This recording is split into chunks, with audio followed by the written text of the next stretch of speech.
विधानसभेमधील पक्षीय बलाबल पाहता महायुतीच्या वाटेला 9 पैकी 8 जागा येणार आहेत. त्यामध्ये भाजपच्या वाटेला 5, तर एकनाथ शिंदे यांच्या शिवसेनेच्या वाटेला 2 आणि अजित पवार यांच्या राष्ट्रवादी काँग्रेसच्या वाटेला 1 जागा येणार आहे. त्यामुळे सर्वांचं लक्ष याकडे लागले.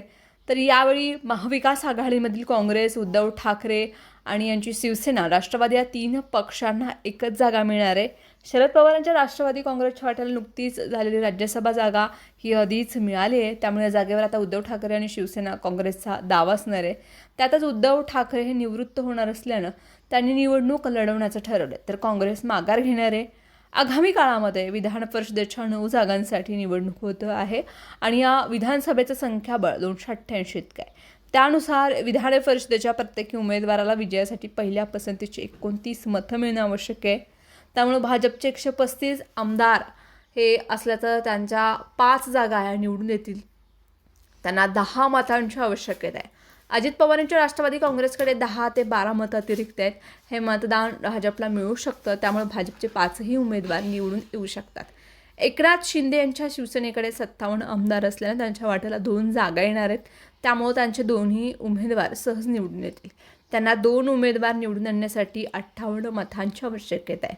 विधानसभेमध्ये शिंदे गटाकडे 57 आमदार आहेत. त्यामुळं त्यांचे 2 आमदार सहज निवडून येणार आहेत. महायुतीमधील अजित पवार यांच्या राष्ट्रवादी काँग्रेसच्या वाट्याला 1च जागा येऊ शकते आणि विधानसभेमध्ये त्यांच्या पक्षाकडे 40 आमदारांचं संख्याबळ आहे. उर्वरित 10 ते 12 मतदान हे भाजपच्या पारड्यामध्ये टाकू शकतात. त्यामुळे त्यांच्याकडे सर्वांचं लक्ष लागलं आहे.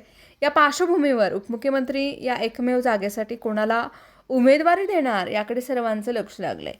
महाविकास आघाडीमधील एकच उमेदवाराला निवडणूक जिंकून येण्यासाठी आकडेमोड करावी लागणार आहे.